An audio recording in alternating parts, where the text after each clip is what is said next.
Hello, everybody. I am Nico, and this is the podcast COVID and Chill. Yes, COVID-19 virus, coronavirus is our world, but it is very important that we also chill and remember that we can just get on with our lives and still be happy and take this time to actually have some fun and maybe talk to people around us. Who knows, something crazy like that.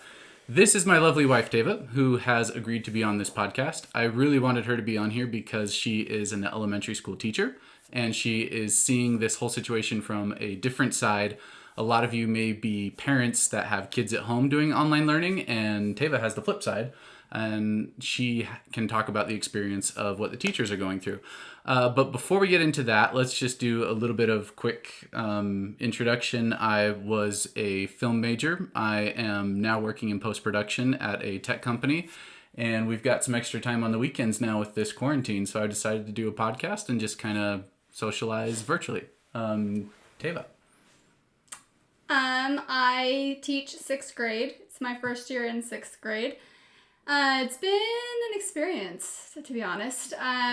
We had about 48 hours before we had to go live to online learning, which was a little bit crazy. Me and my team that I work with, we do a lot of online stuff anyways, on computer technology type things anyway. So it wasn't as hard as some of the other teachers, but one of the things we found the hardest is actually getting in touch with students. It's probably the one time I've wished all of my students had cell phones so I could text them all and be like, hey, why aren't you doing your work, or anything like that. But that's probably been one of the biggest struggles, and figuring out how to give them enough schoolwork without totally overloading them, because that's not what we want to do either. So that's a tricky balancing situation. Speaking of tricky situations, it's tricky just to get them to watch the stream. Yeah? Your first day, a lot of people didn't tune in. And before we get too far into those details, one of the ideas you had is the reason why we are dressed up as Spider-Gwen and Miles Morales. Tell us about your idea for streaming and actually getting kids to watch school. I'm not actually doing it for the live streams. I'm doing it there. I do some live streams and some pre-recorded videos teaching math. And so I figured it's kind of boring just having videos that you're watching. So with every different video, each different day, I am dressing up in a different cosplay that I've done previously. And I started with Gwen, Spider-Gwen.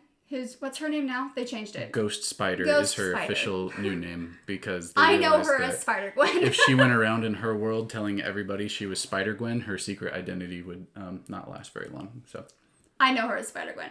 Anyway, so I decided to do her first, and then the second day I just kind of did this funky Cheshire cat hat thing that I had done previously. And those are the only two I've done so far, because on Friday we had a test. So, I didn't do them that day. The idea being that just every day she's wearing a different costume, and hopefully the kids tune in because they want to be educated, but also they want to see some cool, fun new costumes. Mm-hmm. Yeah. So hopefully that helps kind of get them there, and it's a little bit more fun doing it and watching it. I don't know. But we'll see. It was kind of a fun idea. I saw some other teachers who were also cosplayers doing it as well, so it's kind of fun. If you could say something to the parents, because you're coming from the teacher side, I've heard a lot of parents, not just some that you've told me about, but from friends that have kids in school, parents saying that they feel like their kids it's too much schoolwork. Do you feel like you've given an increased amount, or is it the same amount, or is it less, and parents are just now realizing how much work their kids have to go through in a day? No, we're trying to give them less work, and we've never done online courses before. That's not what we do. We're traditional elementary education teachers, and so this is all new for us.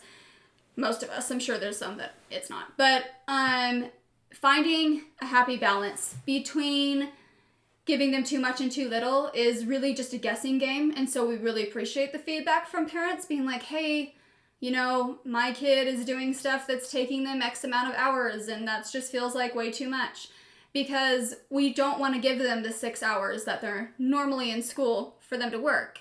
We also recognize that there's multiple kids in one household, and a lot of them only have one device to work on, plus mom or dad who is also working from home right now and also needs that device. So we are very much aware of that, and we're trying to minimize things and only pick out the things that are really important. But it is a learning curve, and just make sure to be patient with the poor teachers that are trying to figure that out. We understand, and we're trying to figure it out as well. But honestly, I've had a lot of great experiences with, especially my parents, that for my kids, they've all been super helpful, super supportive, and yeah. Okay, great. So yeah, this is new territory for everybody. So feedback is great. Just, be courteous in your feedback. I know that there's frustration on both sides. I can get that the parents are trying to juggle times with all their kids. And just here, I'm a fly on the wall when Tayva does these live streams with her kids. And I can tell you that think about how hard it is to like wrangle in kids and get them to pay attention and be obedient when they're in a classroom.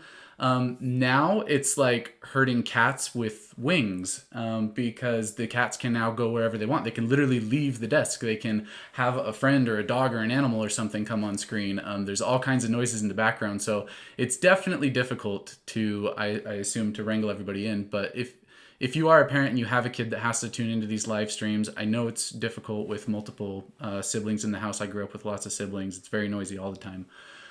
Do your best to try and make sure that the student who is currently participating in the live stream has as much privacy and quiet space as possible so that they can focus. And I don't know if you can like block games or texts on the laptop, but I assume that while you're teaching, sometimes they're just doing something else, even though they're looking at the camera. It is possible to still get our kids learning without just sending home the textbooks and be like, good luck, parents.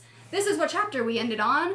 And so I love that aspect of it. But it's really hard because I miss my kids. I'm not able to see where they're struggling because I'm not really able to see their work, especially with math.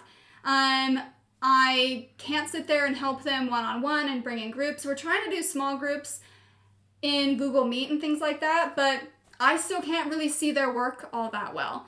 So it's hard, and then they take the test, and I'm like, oh, dang it. I really wish that I had known that so-and-so was struggling. It could have helped them better. And I think that's the hardest part, is that one-on-one contact in school, physically being there, is so important. And so that's what's not making this fun. I couldn't relate to that, so I'll have to take your word for it. And I'm sure the parents are struggling too, because now the kids are either just skipping the homework and getting bad grades, or they're asking their parents, and the parents are like, what the heck is Common Core math? I don't understand that, because who understands that? Oh, all the teacher memes too. Memes have been like, funny. From the parent word. Side as well. The parent side is really funny too. So funny. And there, I saw one that was like, and just like that, prayer and spanking is back in school, or something like that. That was a really funny one. And parents are now realizing that it's not the teacher that was the problem, or something, like all of those. Oh my gosh, dying laughing. It was so funny. So the teacher memes on both sides. Both of them are great. Lots of appreciation for people in different professions right now. People in different roles. Yeah. Stay-at-home. Go Truckers! Stay-at-home parents are now seeing their working parent come home and kind of experience what stay-at-home life is, and the working parent is maybe realizing how much work it is to be a stay-at-home parent. So I've heard a lot of talk about that in different meetings I've been in the past week. So I've seen Khan Academy before, used them a lot actually, liked them a lot. And I was like, man, I really wish we could do something. And then I remembered one of our friends, Tryon, had this like tablet thing. So lo and behold, we got this guy. It's a Wacom tablet. I don't know what it's called. It's a Wacom Cintiq. So you've probably seen these tablets before. They're like, they have a drawing pen. You draw on them. It goes onto the screen. This one specifically, if you want to hold it up and show them, this one has a screen built into it. It's Which not. Is nice. It's not like an iPad. It's not self-contained. I'm gonna drop it with my gloves. So it's kind of nice because I can see what I'm doing on the screen as well, as opposed to just watching the cursor from my screen. I'll show them how it works. So there you go. So this screen is mirroring my computer screen, so I can actually see this on my computer as well. And then on this side right here, we use Google Meet, which has been super helpful because I can see all my kids' faces and they can see mine, but they can also see what I'm doing, just like if I was in class. This isn't a self-contained device like an iPad. You have to have this plugged in to your computer or your laptop. It just acts as a second screen. Same thing if you were to plug your laptop into a TV, you could use the TV as a second screen as well. And that's what this is. It works great. I can change colors super fast, which I kind of hate black whiteboard markers. That's a me thing. So not having to just use one color is super helpful. Yeah, she's got a whole palette she can pick from. There's also different tools to where if she's writing a math equation, she can write it really big and then she can select everything and then shrink it small and put it on the side for later. If they need to go back to it, she can grab it, bring it back, make that big again. Or just so I can keep the problem on the board while I'm helping them solve it. It's essentially like a Photoshop, Microsoft Paint advanced kind of thing. And the program that we're using for this, let me see what it's called. It's called Sketchbook for iOS or OS. It is free, so anybody can download Sketchbook for free. I don't know if they do links to the App Store, but if they have links for products in the App Store, I can put that in the description of this video. So yeah, free app, and even if you don't have one of these tablets and you can't do it live, you could probably still, if you're a teacher, you could probably still write your equations and stuff on this, do a screen recording, and then just upload that later to your students if you're not doing a live sort of recording. But the app is free, and you don't need a tablet to use it. You could just use a mouse or your touchpad. So I just hate using the mouse because it never looks normal. Yeah, if you've ever tried to do an e-signature with a mouse, we all know how that goes. Yeah. So. All right, so let's move on from the teaching thing and just kind of a day in the life. So part of this podcast is the chill part, COVID and chill. How you're just relaxing in your day-to-day life and how you're just kind of going about things. Was this a shift for you, or is life almost the same if you were typically at home or working from home anyways? So for Tayva and I, things have been okay. The teaching thing has been a struggle, just the adjustment, getting into this new system. But as far as the chilling aspect goes, video games is something that we enjoy. And I know that some of you might not play video games, your kids might, but I really recommend trying to play a video game, even especially with your kids now that you have time for that. The controls can be really complex. It might be something you're just like, oh, I'm not interested. But if you enjoy board games as a family, I don't see why a video game should be any different. If you're all there together, you're all collaborating, you're all talking, it's communicative, then by all means, try a video game with the family. If it's something as easy and simple as Mario Kart or Smash Bros, something a little bit more complex like Fortnite or Call of Duty. Call of Duty might be a little bit violent for kids. Fortnite's really not that bad. It's up to you guys to decide what you allow in the home, but really try a couple of video games. One of your favorite games is a cooking game. You want to talk about that one? Overcooked is really fun. It's cartoon, like it's a cartoon looking game. It's not like real people.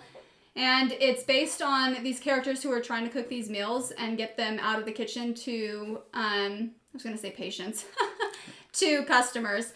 But then there are like wacky things that happen, like mice will come and steal your food, or the kitchen will catch on fire and you need to put out all of the fires with the extinguisher. And now your food is cooked or burnt and you got to throw it away and start again. And you'll miss orders. And anyways, it's super fun. It is literally 2 buttons. So even those who are bad at video games. It's pick up the food and chop the food. That's all there is. And pick up the food and deliver the food. And that's it. And it's the same button. Just pick up, chop. Those are the only 2 buttons. And so it's super simple. And really anybody can play it. It's We've hilarious. had people that are like, no, I can't play video games. I suck. And everybody loves this game. Everybody loves Overcooked. You will be equally frustrated and in pain because you're laughing so hard because you have to communicate. And sometimes, like, I'll be chopping an onion and Tayva will be like, hey, I need chicken. It was like, I'm chopping onions. She's like, we don't need chicken. We don't need onions. We need chicken. And I'll just get the things mixed up because I'm not good at multitasking. But she's great. So she's the multitasker. She runs all the orders. She's an expo if you've seen MasterChef. So she plays expo in that game. Expediting, not expo. Expediting. And then I just chop things because I'm good at chopping things and moving things around. But that game is also, it's not... Oh, you also have to wash dishes. Yes, you do. Wash dishes in real life as well. Working on that.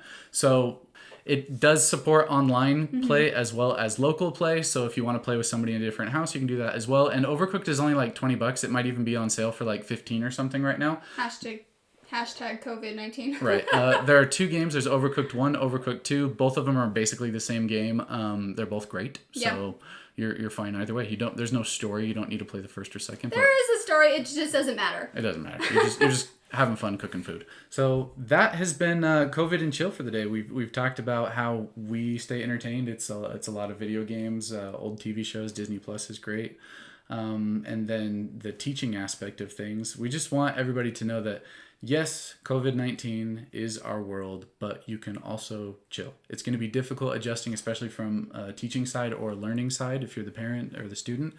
But I think if we all just like sat and listened to the silence for a bit, we'd realize, all right, maybe it's not that bad. Maybe we can all get through this and figure out how to use technology together. This is my first podcast I've ever done. I was freaking out this morning because I didn't know how everything worked. Literally freaking out. But here we are, and hopefully it gets edited before this whole thing is actually over and this becomes irrelevant. So I'm going to be diligent and keep to my schedules here.